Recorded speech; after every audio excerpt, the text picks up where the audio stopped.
Yo, Wagwan, bro. There, brother. There. What's up, man? What's up? What's up? Everything good? How is Jamaica? Yeah. Boy, we're in a lockdown situation again, but we are trying our best, All right. So right now we're just living life to the fullest, live and living. Straight. Straight, brother.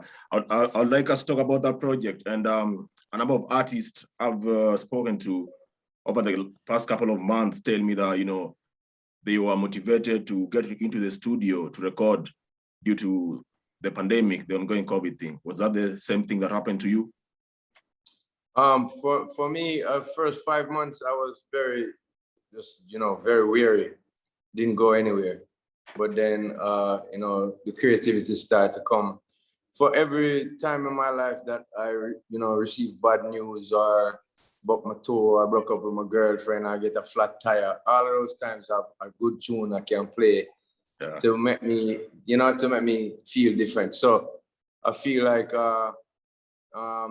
this time is a crazy time, a lot of natural disasters and pandemic and, people still fight each other. So I figured people need music, and I went to the studio back and started doing a lot of work. So Live and Living was the first album, and Scorcher is about to drop later on this year. Right. Just because music it can set you free, can really help the vibe. So yeah. Yeah, and speaking of Live and Living, man, you really went out on the album with the collaborations and all that. It's pure dancehall, it brings back the kind of 90s, the 2000 type of dancehall thing there. And yeah, man. Yeah, why did you decide to incorporate all these artists, on the album? Skilly Bang, Masika, Mavado, Buju Banton, and the rest? I think our genre does need more unity. Unity in the dancehall community is the best thing I can do right now to help. I've achieved so much.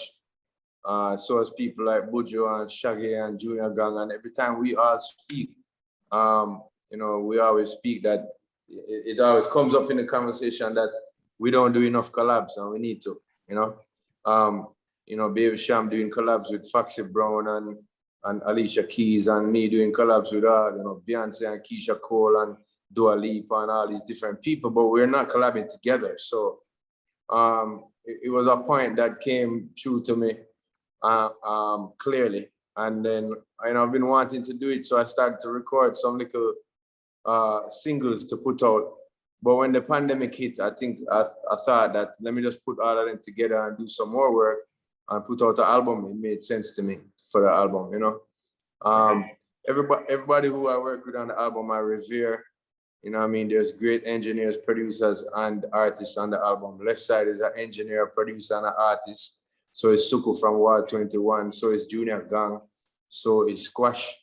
I work with DeMarco on the song with me and Masca and Skilly Bang, and he's a great producer and an artist as well. Yeah, man. So I kind of just, I just call a lot of my friends and people who I just kind of wanted to work with for a while. Like I'm a fan of Massacre. I love how Skilly Bang been handling his career from the other day.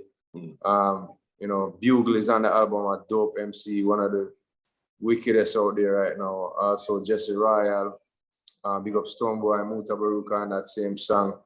I just wanted, Buju Banton on the album. I wanted to bring the more established sound with the newer sound. You know what I mean? So we have a good mix on it, and that to me shows unity, and will hopefully show younger kids a good vibe and get them to understand that we can do this together, and we don't really always have to be clashing. Clashing is a big part of our culture, but to me, I'm done with that side.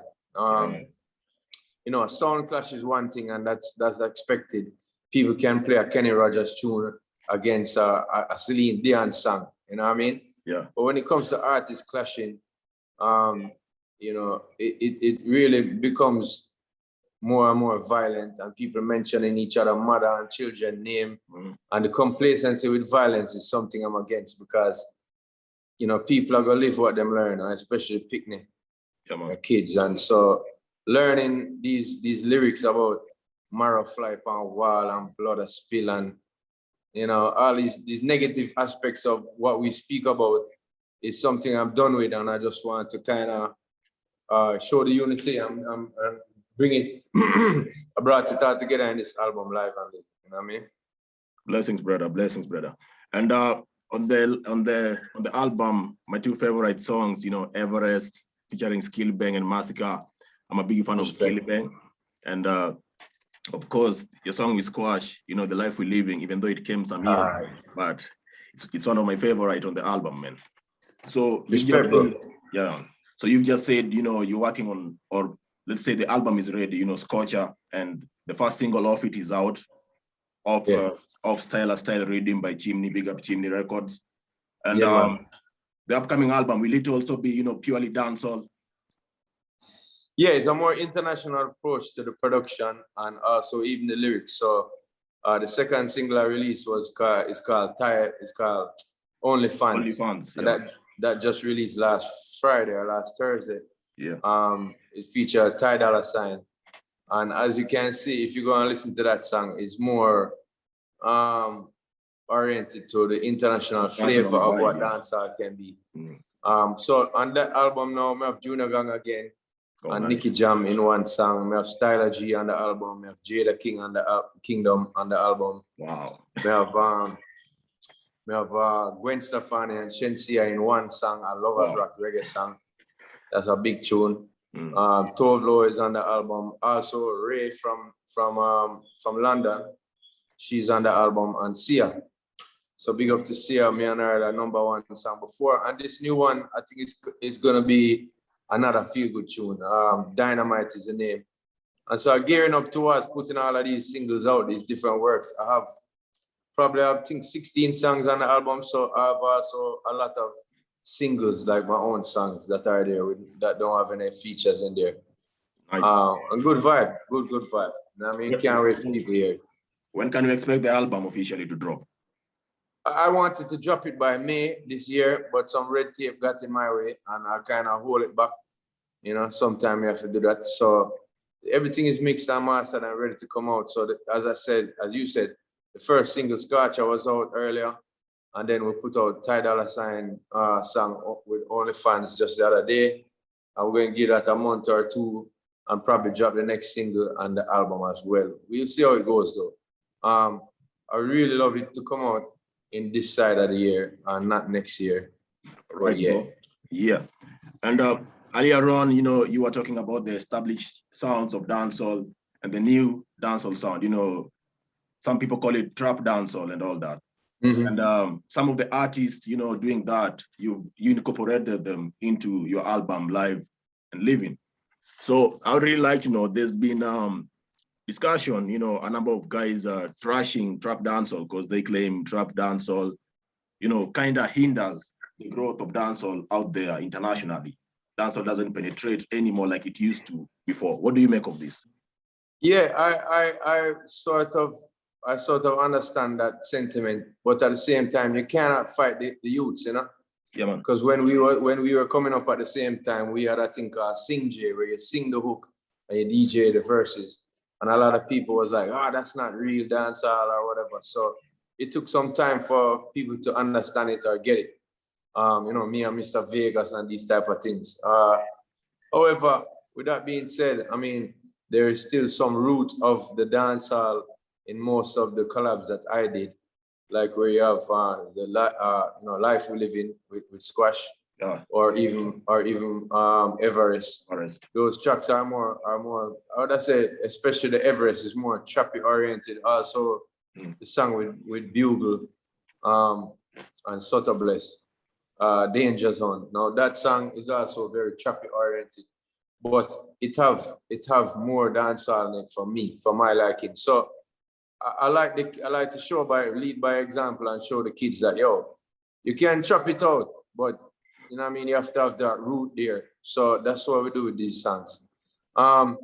Where the truth is, where they speak it, you know, most international communities and artists such as, you know, the Bieber and the Rihanna and Drake, them and Shawn Mendes and, you know, Ed Sheeran, all of these songs that are out in the pop world are reminiscent of, you know, older school type of dancehall, and there's a lot of sentiment of, you know, if it ain't broke, don't fix it. Why are you changing the sound?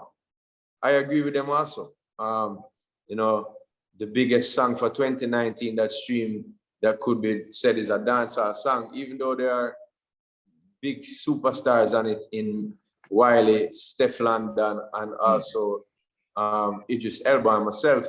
It's a simple dancehall rhythm, and it really cut through very, very clear and clean. You know what I mean? Me and Shaggy and Spice have our next simple dancehall rhythm. Go down there. And it's dope. Yeah, go down there. So, you know what I mean? That stand as a testament. You know, you can try and experiment stuff like I've done in the past. I've had songs called Watch Them Roll, which produced by Steve McGregor, which is really also choppy oriented in the respect that it doesn't sound a lot like the traditional dancehall. You know, it worked for me for a small audience of people, but it didn't break internationally. It really wasn't a big tune. So it's up to the artists to really decide and the producers to decide what they are trying to do. You know what I mean? If you're trying to be innovative and just make something new, then okay. But if you want to continue this tradition, then you should have some elements of traditional dancehall in there. Because, you know, we influence sound like reggaeton. We influence the sound of what is happening with Afrobeat in certain artists right now. You know, big up Stonebwoy and certain people who are definitely more, you would say it's a dancehall Afrobeat type of vibes. Also the Zessin music coming from Trinidad, big up Prince Swanee and these guys.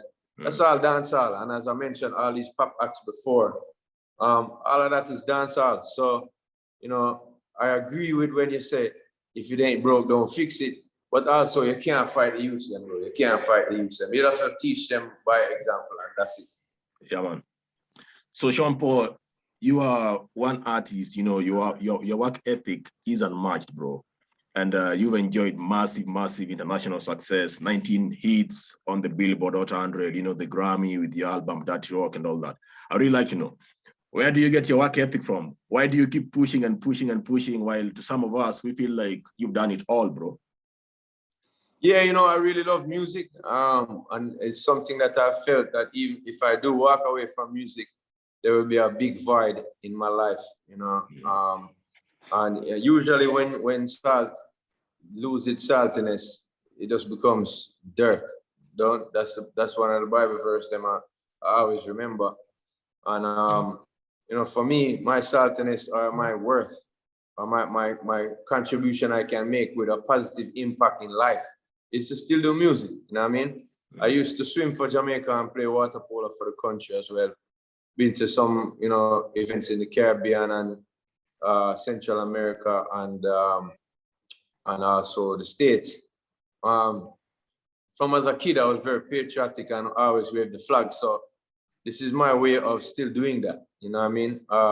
Yes, I've accomplished a lot, but you know, it doesn't mean that I must go sit down in a corner. I think that, you know, there's a lot that has changed for many different reasons, you know, via the internet, the way we produce music, the way we consume music.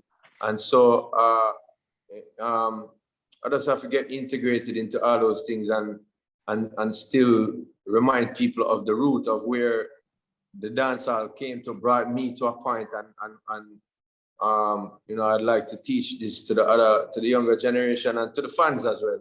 You know, sometimes it annoys me that you hear a song out there that is not really anything special, but because there's nothing much out there, people kind of like gravitate towards it and say, yo, you know what I mean? Yeah. You know, so me try teach them with less of the beating, but sometimes you have to beat and teach for real. Yeah. So you've just mentioned swimming. I'd like to know, can you still do the backstrokes and all that?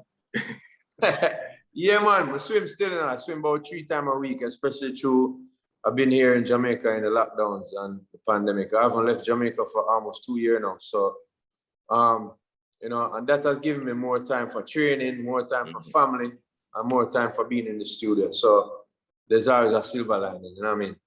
Yeah, and I hope while you're in Jamaica, you're also cooking, because I understand you study hotel management and all that. Yeah. I did study hotel management. Haven't done anything back in that sector or anything like that.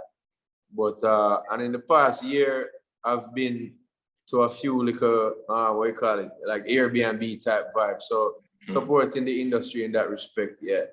All right, man. So you've toured a lot. You've done a lot of. You've headlined a lot of festivals. You performed with the who is who in the global music scene and all that.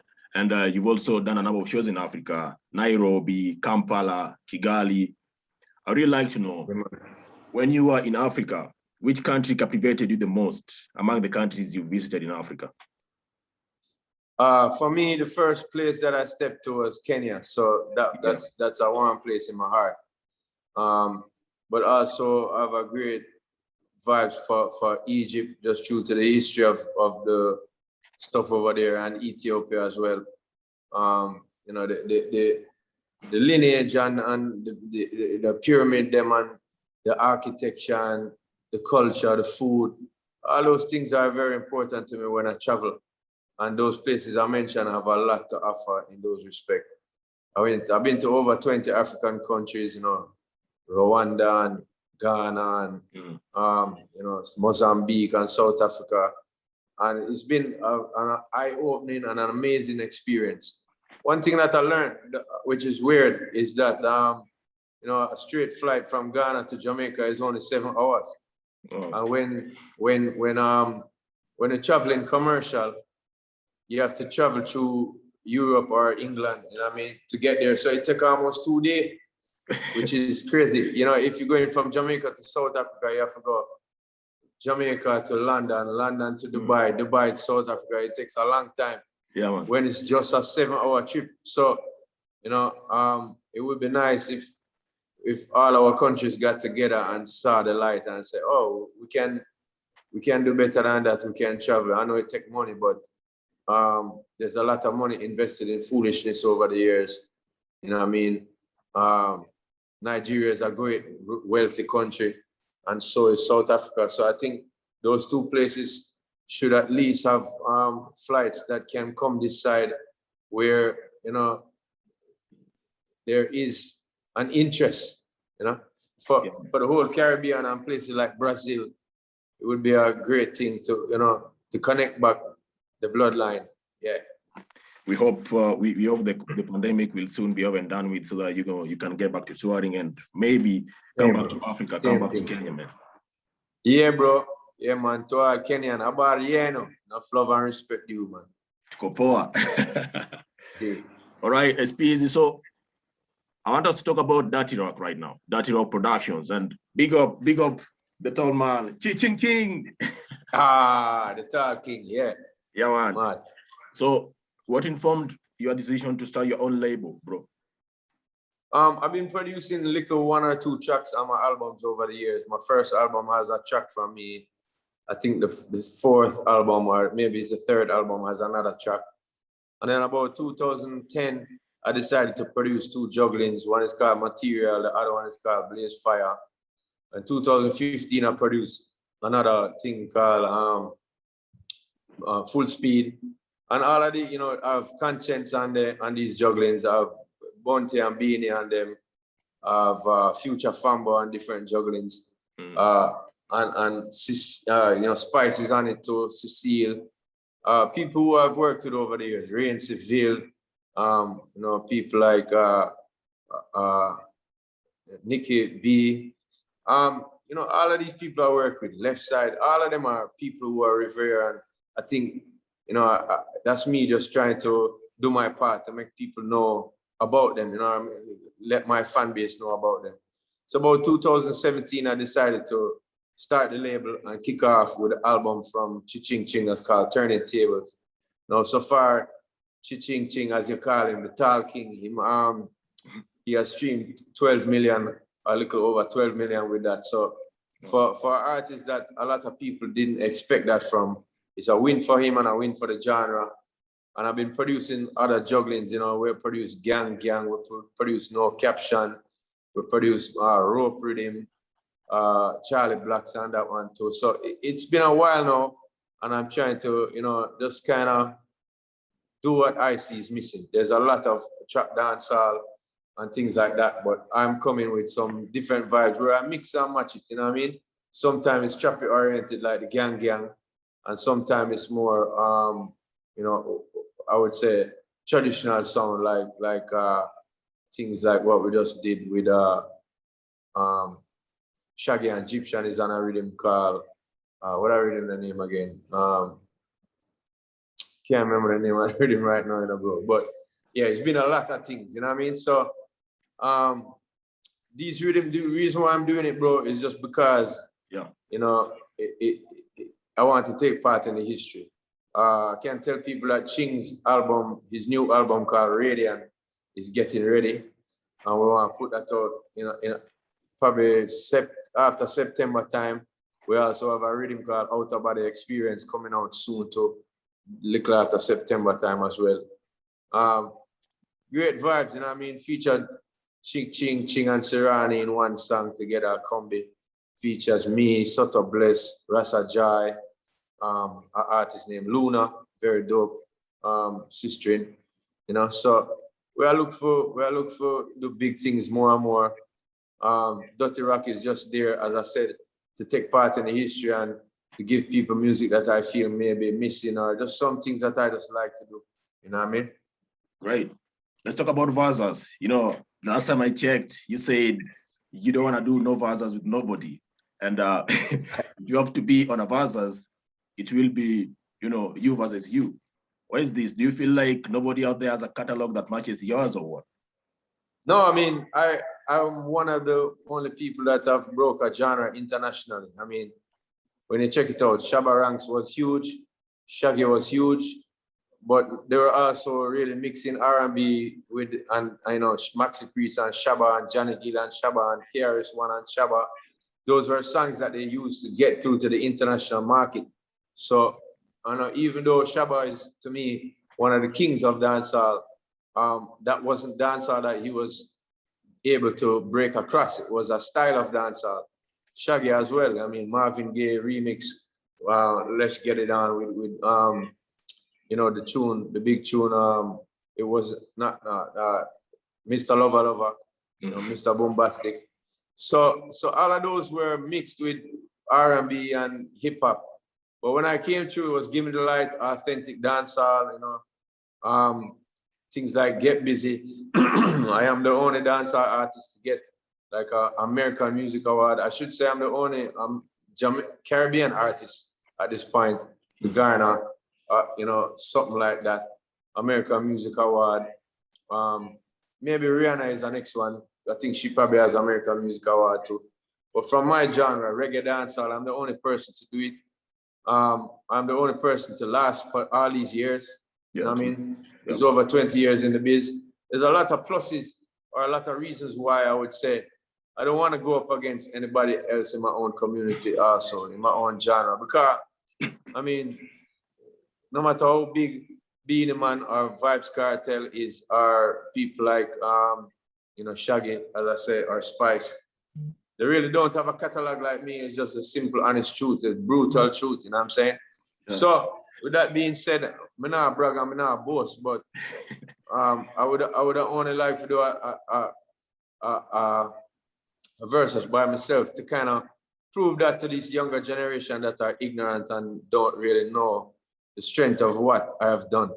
You know what I mean? Right. From years such as 2001 or 2000 straight through to about 2010, I dominated charts. And I still dominate all over the rest of the world. I mean, you know, when dancehall music after that period of time kind of died down as a genre, you know, Baby Sham wasn't getting added to radio stations, or Elephant Man wasn't being added to radio stations. I was, you know, songs like Got to Love You, songs like She Doesn't Mind, songs with Sia, you know, all of these step outs I've done on Clean Bandits and whatnot, all of these still shine and still have had me in the public eye. I don't think there's anybody that has done that like me. So right now, just to make you know, I'm not the man, brother. I humbly tell you, yeah, trust me. You're the man, you're the man. So yes, brother. You just mentioned Vybz Kartel, and on your album Live and Living, you know, you worked with Mavado on that album. I really like to know. Yeah. Would you work with Vybz Kartel at any point before you probably retire, man? At this point, well, him being the controversial artist that he is, I kind of shy away from the controversy, you know what I mean? If he wasn't in the prison cell, then yeah, I would have probably worked with him. He's a dope MC, very, very, very talented artist. You know, one of the greatest to ever do it.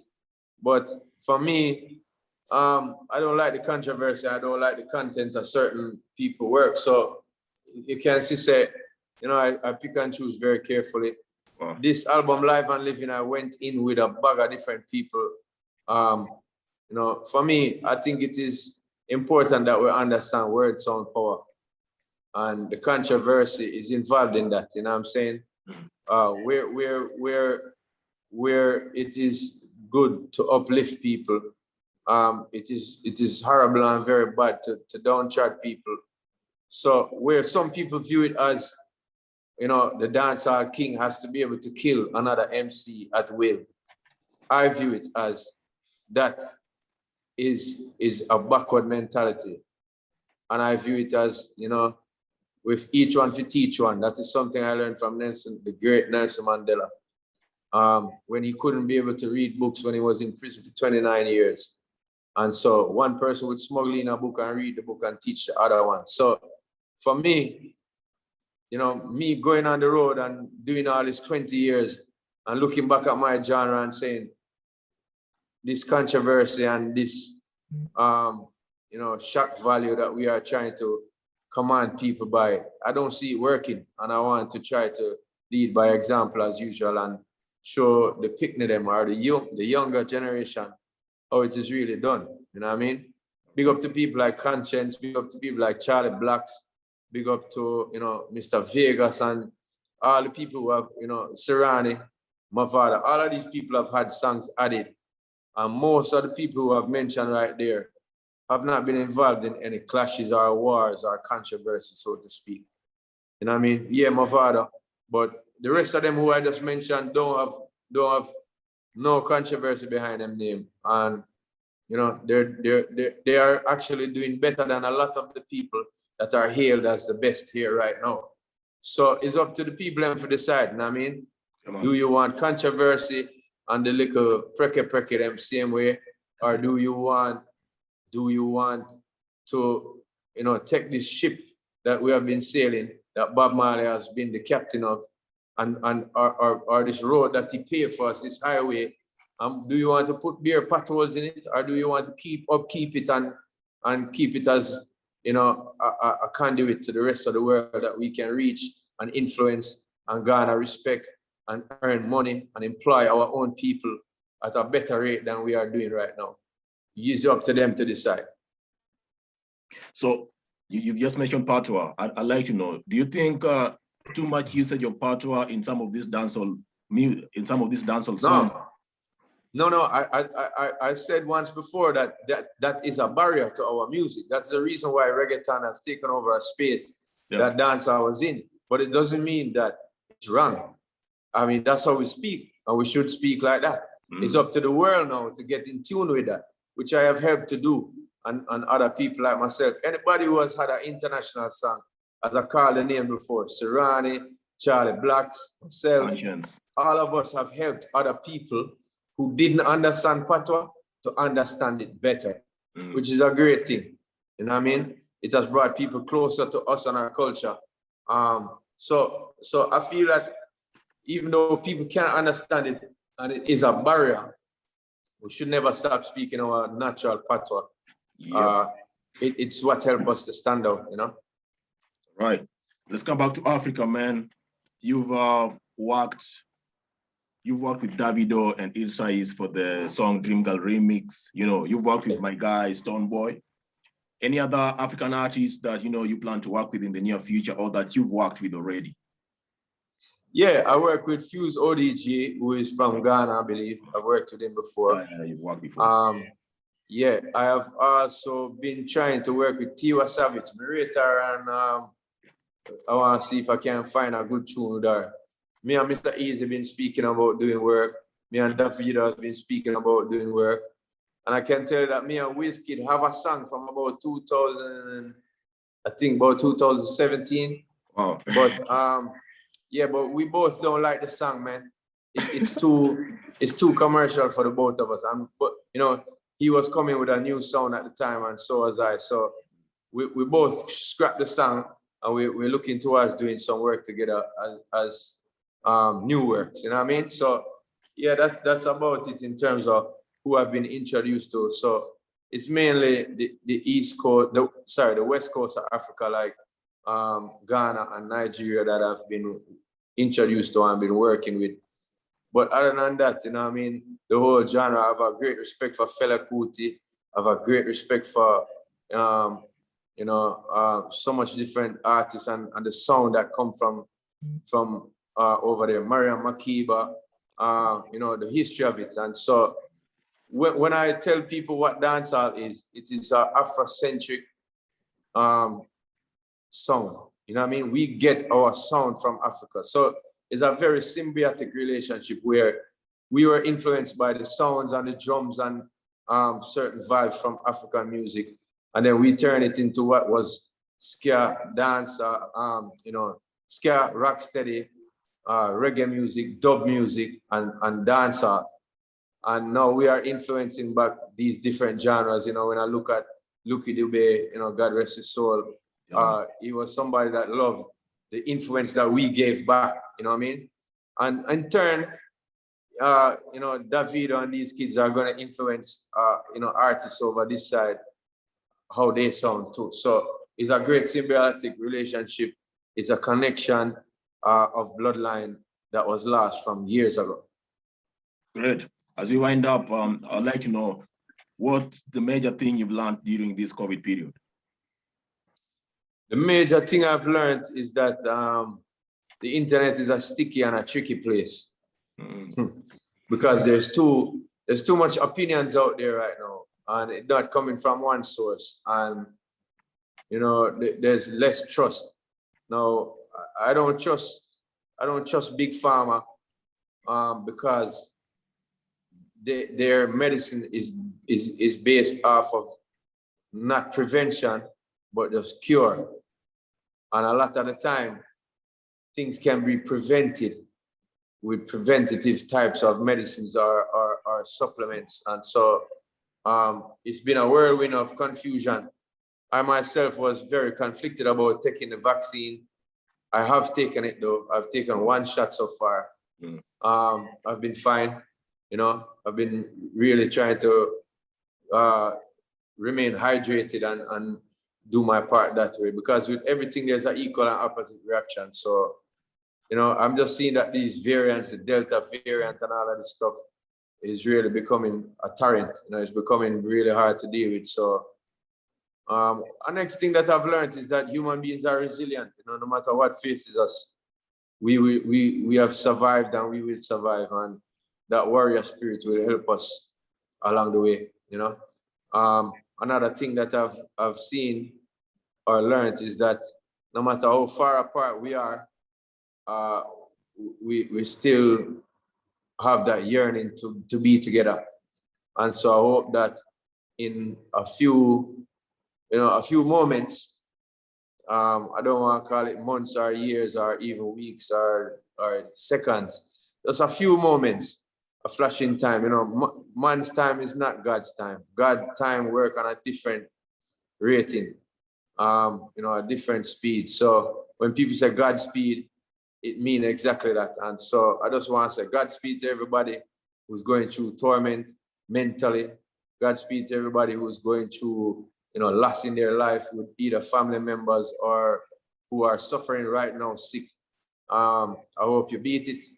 I hope that our resilience as humans shines through someone like yourself. You know what I mean? Yeah. Come on. Bless up, bro. Thank you so much for your time. Yeah, brother. Give thanks for the interview. Thank you for the time as well. And bless up Kenya for me. And one day soon, in a few moments, I'll be there. Yeah. Big up on yourself. Big up.